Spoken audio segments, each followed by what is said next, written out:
আউযু বিল্লাহি মিনাশ শাইতানির রাজিম বিসমিল্লাহির রহমানির রহিম ওয়াকুল জাল হক ওয়া যাকাল বাতিল ইন্নাল বাতিলা কানা যাহুকা। একজন মানুষ যার সম্বল ছিল সামান্য,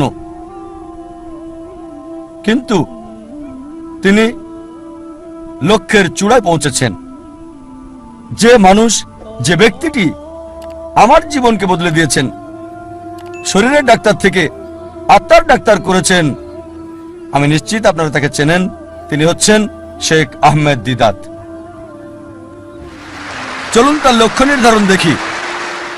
শেখ আহমেদ দিদাত, যদি আপনারা তার জীবনী পড়েন তাহলে দেখবেন যে পড়ালেখা করেছেন 6ষ্ঠ শ্রেণী পর্যন্ত মাত্র। তার কারণ ছিল সাংসারিক অভাব, বাধ্য হয়ে পড়ালেখা ছেড়ে দেন তিনি। 6ষ্ঠ শ্রেণী পাশ করার পর লেখাপড়া ছাড়তে বাধ্য হলেন। সামান্য সম্বল নিয়ে নিজের দেশ ভারত জন্মস্থান ছেড়ে চলে গেলেন দক্ষিণ আফ্রিকায়। তিনি কাজ করতেন সেলসম্যানের, ফার্নিচারের দোকানে দোকানে ড্রাইভিংও করেছেন তিনি ইত্যাদি। আর দক্ষিণ আফ্রিকায় থাকাকালীন তিনি নিয়মিত খ্রিস্টান মিশনারিদের বিড়ম্বনার শিকার হতেন, যারা বলতো ইসলাম একটা অনুপযোগী ধর্ম, নির্দয় ধর্ম। তারা ইসলামকে আক্রমণ করত। আর যেহেতু হ্যারাসমেন্টের শিকার, তার মনে একটা ইচ্ছা আসলো, ইসলামের বিরুদ্ধে সব অভিযোগের আমি উত্তর দিতে চাই সেই সব খ্রিস্টান মিশনারিদের। এই খ্রিস্টান মিশনারিদের ইসলামের বিরুদ্ধে বলার উপযুক্ত জবাব দিতে চাই। চিন্তা করেন, 6ষ্ঠ শ্রেণী পর্যন্ত পড়া একজন মানুষ। তবে অবশ্যই আল্লাহর উপর ভরসা ছিল। তিনি চেষ্টা করেছেন। একটা বই তাকে বেশ নাড়া দিয়েছিল, ঘরের মধ্যে ময়লা জমে থাকা একটা বই। এই বইটা তাকে নাড়া দিয়েছে, যেটার নাম ইজারুল হক, সত্যের প্রকাশ, লেখক মাওলানা রহমতুল্লাহ কিরণবী। আর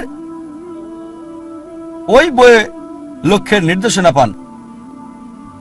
এভাবে শুরু করেছিলেন আর 40 বছর ধরে সংগ্রাম করেছেন। তিনি চ্যালেঞ্জ করেছেন খ্রিস্টান ধর্মের রথী মহারথীদের। চিন্তা করেন, 6 পাস একজন মানুষ 40 বছর সংগ্রাম করেছেন, পৃথিবীর সেরা খ্রিস্টানদের সাথে চ্যালেঞ্জ করেছেন। এমন একটা ঘটনা 1986 সালে তিনি বিতর্ক করেছিলেন পাদ্রী জিমি সোয়াগাটের সাথে। আর 80-র দশকে এই জেমি সোয়াগাট ছিল 1 নাম্বার, সবচেয়ে ক্ষমতাধর, সবচেয়ে বিখ্যাত খ্রিস্টান টিভি বিতার্কিক। তার বিতর্কের কয়েক সপ্তাহ আগে শেখ দিদাতের এক ভক্ত বলল, শেখ আহমেদ দিদাত, আমি আপনার ভক্ত, আপনাকে একটা উপদেশ দিচ্ছি। এই জেমি সোয়াগাটকে আমি চিনি, তার সম্পর্কে আমি জানি। তার সাথে বিতর্ক করবেন না, আপনাকে হাসির পাত্র বানাবে আর ফু দিয়ে উড়িয়ে দেবে। চিন্তা করেন, একজন ভক্ত আহমেদ দিদাতকে উপদেশ দিচ্ছে জেমি সোয়াগাটের সাথে ডিবেট না করার জন্য। আমি তাকে চিনি, আপনাকে হাসির পাত্র বানাবে আর ফু দিয়ে উড়িয়ে দেবে। যে লোক সবচেয়ে বিখ্যাত টিভি ব্যক্তিত্ব, টেলিভিশনের মালিক, যার বাজেট ছিল দৈনিক $1 মিলিয়ন বেশি সুনাম অক্ষুণ্ণ রাখার জন্য, আমাদের শেখ আহমেদ দিদাত, মাশাআল্লাহ। তার সাথে আল্লাহ ছিলেন। তিনি ইউএসএ তে গেলেন, ওই খ্রিস্টান মিশনারির শহরে, সে যে দেশে খুবই বিখ্যাত। তিনি গেলেন, বিতর্ক করলেন, আর আলহামদুলিল্লাহ সুম্মা আলহামদুলিল্লাহ, আল্লাহর সাহায্যে তিনি টেবিলটাকে উল্টে দিলেন। চিন্তা করেন, একজন মানুষ সামান্য পুঁজি নিয়ে, স্কুলও পাশ করেননি, গ্রাজুয়েশন তো দূরের কথা, চ্যালেঞ্জ করেছেন খ্রিস্টান সম্প্রদায়ের প্রধান নেতাদেরকে। তারপর থেকে তিনি সবচেয়ে বড় বাধা বিশ্ব খ্রিস্টান নেতাদের জন্য, খ্রিস্টান মিশনারিদের জন্য। একজন মানুষ শেখ আহমেদ দিদাত আল্লাহ সুবহানাহু ওয়া তাআলার সাহায্যে সমগ্র খ্রিস্টানদের চ্যালেঞ্জ করেছেন। এবার তার লক্ষ্য নির্ধারণ দেখি। 1 নাম্বার হচ্ছে ইসলামিক। প্রথমে এটা কি ইসলামিক ছিল? কোরআন এবং সহিহ হাদিস মোতাবেক এটা কি আল্লাহ এবং রাসূলের জন্য ছিল? স্বাভাবিকভাবে হ্যাঁ ছিল। এ কারণেই তিনি লক্ষ্য অর্জন করেছিলেন। দ্বিতীয় হচ্ছে, এটা নির্দিষ্ট ছিল? হ্যাঁ, তার লক্ষ্য নির্দিষ্ট ছিল, আমি ইসলামের বিরুদ্ধে অভিযোগের উত্তর দিতে চাই। এটা ছিল নির্দিষ্ট। যথাযথ জবাব দিতে চাই। অমুসলিমদের মন থেকে ইসলাম সম্পর্কে ভুল ধারণাটা সরাতে চাই আমি। তৃতীয় বিষয় হচ্ছে, এটা কি লাভজনক ছিল, কল্যাণকর ছিল? তিনি আখিরাতের লাভ চেয়েছেন, আর ইনশাল্লাহ ইনশাল্লাহ আল্লাহ তাকে জান্নাত দেবেন ইনশাল্লাহ। কিন্তু আখিরাতের কল্যাণের পাশাপাশি দুনিয়াতেও সম্মান পেয়েছেন। দেখেন, ষষ্ঠ শ্রেণী পাস একজন মানুষ 1986 সালে মুসলিম বিশ্বের নোবেল পেলেন মানবতার সেবায়, বাদশাহ ফয়সাল পুরস্কার তাকে দেওয়া হয়েছিল। ষষ্ঠ শ্রেণী পাস লোক, তিনি পুরস্কারের জন্য করেননি, হয়তো পেয়েছেন $200 সেজন্য করেননি, পুরস্কারটা ছিল হয়তো স্বর্ণ সেজন্য করেননি, তিনি করেছেন আল্লাহ এবং রাসূলের জন্য। আল্লাহ আখিরাতে পুরস্কার দেবেন, এই দুনিয়াতেও লাভজনক। তারপর এটা কি তীক্ষ্ণ ছিল, যথাযথ ছিল? খুবই তীক্ষ্ণ, যথাযথ সময়ে তার কৌশল সবকিছু যথাযথ ছিল। যখন খ্রিস্টান মিশনারিরা মুসলিমদের বদনাম করত, আমাদের অবস্থান ছিল যখন একেবারে নিচে। এই মানুষ শেখ আহমেদ দিদাত হাজার হাজার তরুণকে অনুপ্রাণিত করেছিলেন, এবং আমাকেও। অন্তত আমরা মাথা উঁচু করে দাঁড়াতে পারি ভালোভাবে। তারপর এটা কি পরিমাপযোগ্য? হ্যাঁ। তিনি কি করলেন? খ্রিস্টান মিশনারিদের লেখা বইগুলো সংগ্রহ করলেন, যেগুলো ছিল ইসলামের বিরুদ্ধে লেখা, যেমন জন গিলক্রিস্ট, এইসব বই, জেমস সোগার্ট, আর সেগুলো উত্তর দিলেন। যখন তারা কোরআন এবং ইসলামকে আক্রমণ করত, তিনি জবাব দিতেন তাদের বাইবেল থেকে। কোরআনের আয়াতগুলো সেগুলোর উপরে প্রয়োগ করতেন আর ফলাফল পেতেন পরিমাপযোগ্য। এরপর তার নিয়ত কি ছিল? বিখ্যাত হওয়া নিয়ত ছিল না, বাদশাহ ফয়সাল পুরস্কার পাওয়াটা উদ্দেশ্য ছিল না। নিয়ত ছিল আল্লাহ এবং তার রাসূলের সন্তুষ্টি অর্জন। তারপর ধারাবাহিকতা ছিল? হ্যাঁ ছিল। চিন্তা করেন, তিনি সংগ্রাম করেছেন 40 বছর। তার ইতিহাস পড়লে দেখবেন তার অফিসটা ছিল ছোট্ট একটা ঘর, আর আমাদেরকে বলেছেন সাদা কালো 1000 পাম্পলেট ছাপানোর আগে তাদের মিটিং করতে হতো। চলো মিটিং করি, 1000 সাদা কালো পাম্পলেট আমরা ছাপাতে পারবো কিনা। মাশাআল্লাহ, ধারাবাহিক লক্ষ্যে পৌঁছার আগ পর্যন্ত সংগ্রাম করেছেন। উইলমা রুডলফ এবং শেখ আহমেদ দিদাতের মধ্যে যে পার্থক্য দেখি, তা হলো উইলমা রুডলফের দূরদর্শিতা ছিল না। এই পৃথিবীতে অনেক মূল্য, কিন্তু শেখ আহমেদ দিদাত ছিলেন দূরদর্শী, আর এটা ছিল আখিরাতের জন্য। ইনশাল্লাহ আল্লাহ তাকে পুরস্কার দেবেন আখিরাতে, দুনিয়াতেও তাকে পুরস্কার দিয়েছিলেন। আমাদের অনেকে জানে না জীবনের উদ্দেশ্যটা কি। বেশিরভাগই 1 নম্বর উদ্দেশ্যটা হচ্ছে কিভাবে উপার্জন করবে। অধিকাংশ লোককে জিজ্ঞেস করবেন, তাদের সঙ্গে কথা বলে দেখবেন 1 নম্বর চেষ্টা হচ্ছে জীবিকার ব্যবস্থা করা। তারা জীবিকার ব্যাপারে বেশি সচেষ্ট, কিভাবে জীবন চালাবে। তাদের উপার্জনের উপর ভিত্তি করে জীবন ধারণ করে থাকে।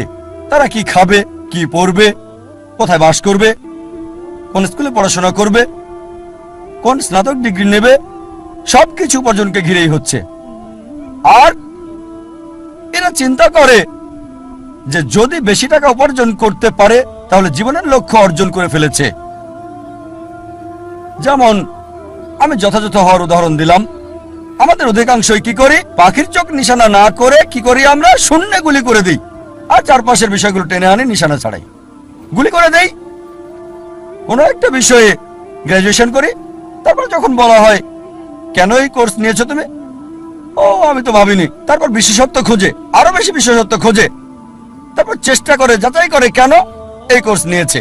দেখবেন লোকে প্রথমে চিন্তা করে কত উপার্জন করবে, আর উপার্জনের ভিত্তিতে সে সিদ্ধান্ত নেয় কিভাবে তাদের জীবন যাপন করবে। এটা শূন্যে গুলি ছোঁড়ার মতো, আর পাখির চোখে নিশানা করা চিন্তা করা। প্রথমে দেখতে হবে আমাদের কেন্দ্র কোনটা, কোনটাকে ভিত্তি করে আমাদের জীবন আবর্তিত হচ্ছে। বিভিন্ন মানুষের ভিন্ন ভিন্ন কেন্দ্র রয়েছে। কিছু লোক তারা আত্মকেন্দ্রিক, সবকিছুতে নিজেদের কথা ভাবে, পৃথিবীর অন্য মানুষকে নিয়ে কোনো মাথা ব্যথা নেই, নিজেদের নিয়ে তারা ব্যস্ত থাকে। কিভাবে জীবনযাপন করবে অন্যদের নিয়ে চিন্তা করার সময় নেই, তারা আত্মকেন্দ্রিক। কিছু লোক পরিবার কেন্দ্রিক, তাদের সারা জীবন পরিবারকে ঘিরেই কেটে যায়। তারা যে কোনো নিয়ম ভাঙতে বা গড়তে প্রস্তুত, হোক সেটা সঠিক কিংবা ভুল, পরিবারকে সুখী করতে। তাদের মূল উদ্দেশ্যটা হচ্ছে পরিবারকে খুশি করা। কেউ হয়তো পিতামাতা কেন্দ্রিক, কিছু হয়তো পরিবার কেন্দ্রিক, স্ত্রী কেন্দ্রিক বা স্বামী কেন্দ্রিক, কেউ হয়তো সন্তান কেন্দ্রিক।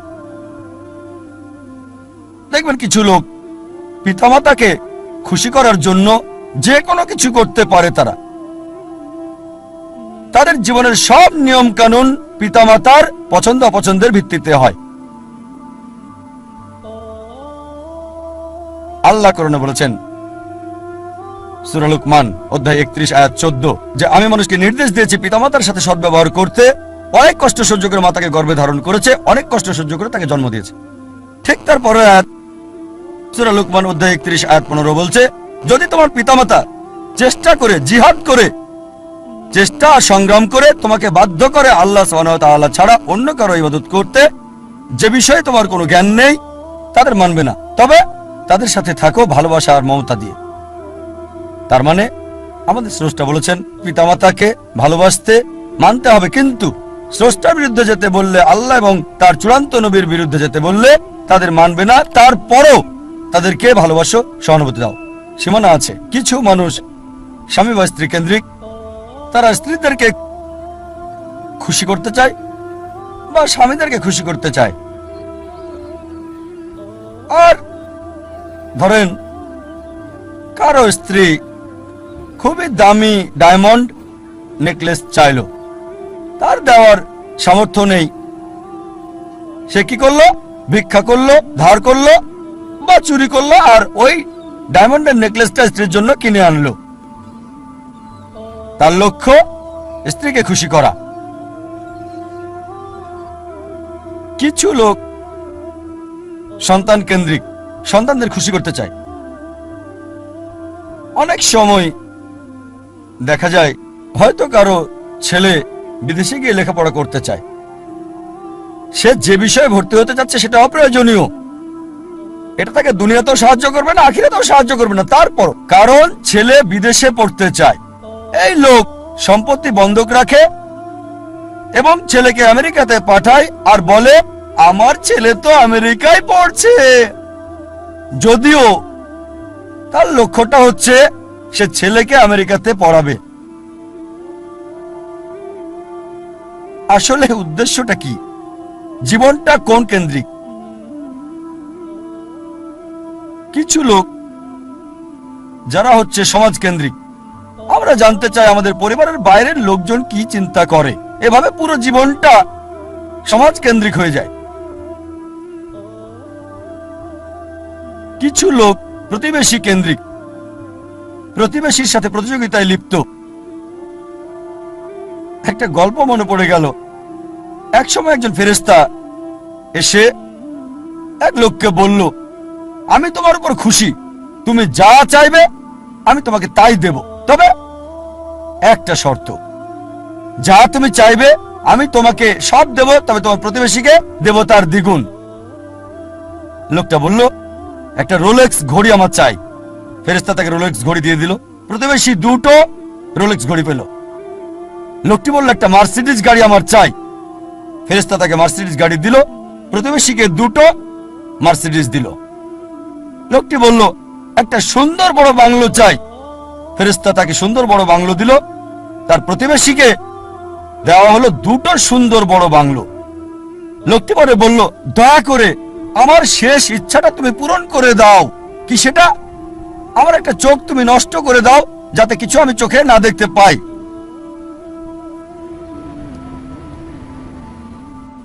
চিন্তা করেন, সে তার নিজের চেয়ে প্রতিবেশীকে নিয়ে বেশি ব্যস্ত। তার জীবন সহজ কিন্তু জটিল সেটা ভাবছে না সে। প্রাচুর্য কি দারিদ্রতা যাই থাকুক, সে বেশি চিন্তিত তার প্রতিবেশীর চেয়ে ভালো জীবন যাপন করা নিয়ে।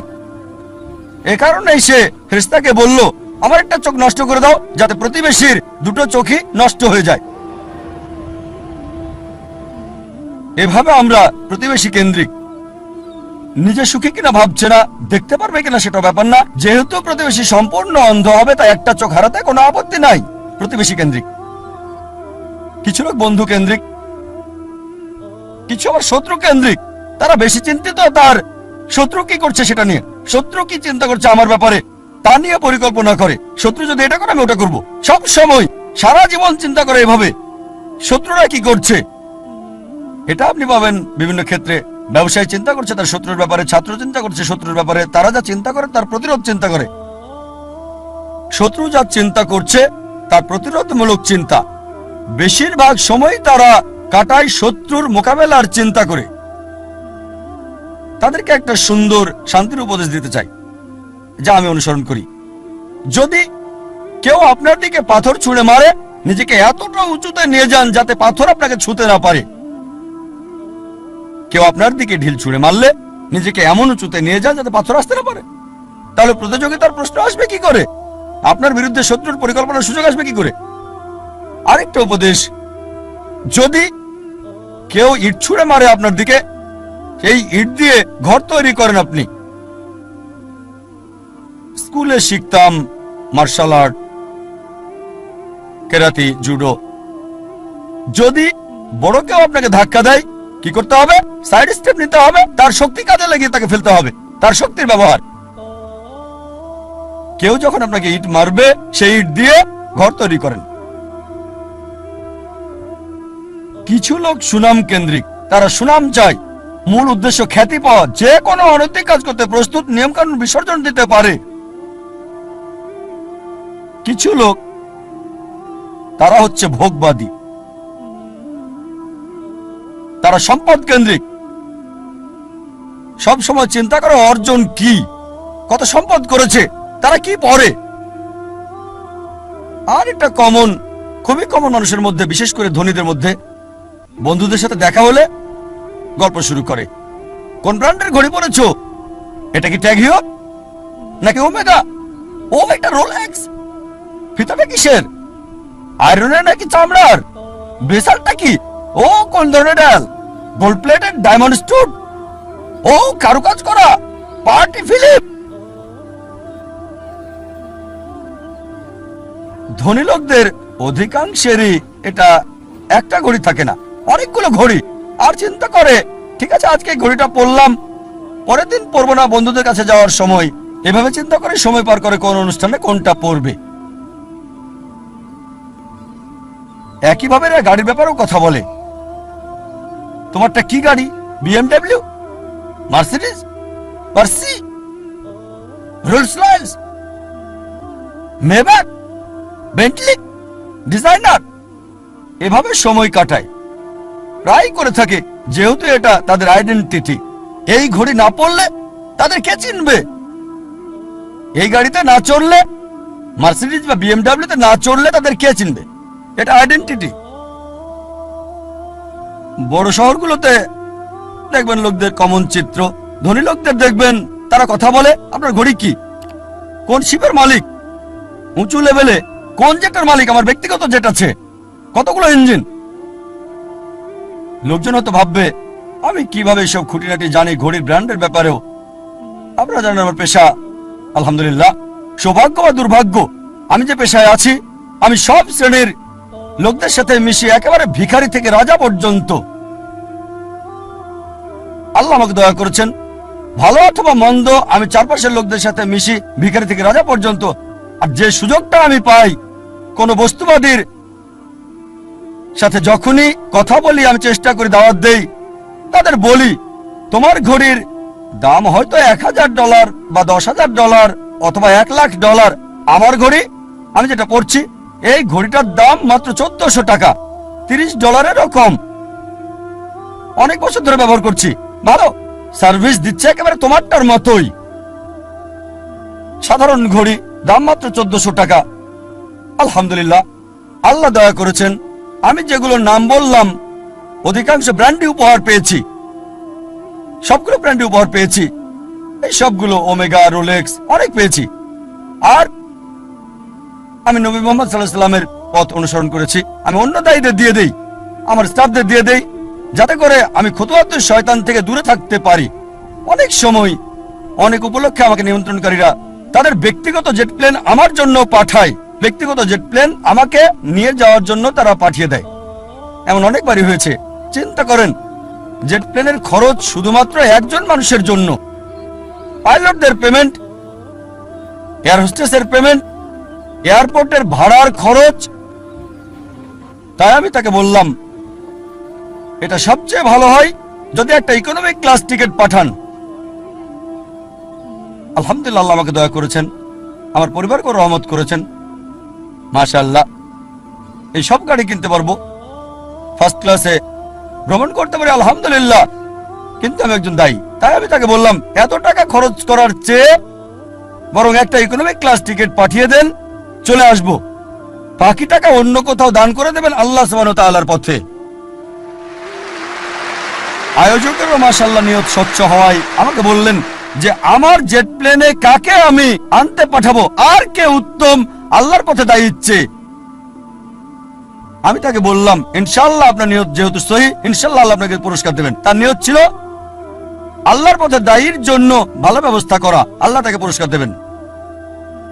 একটা কথা মনে রাখবেন, এর মানে বলছি না যে এই সব কিছু ভোগ বিলাস একেবারে হারাম, সব ক্ষেত্রে এগুলো হারাম তা নয়।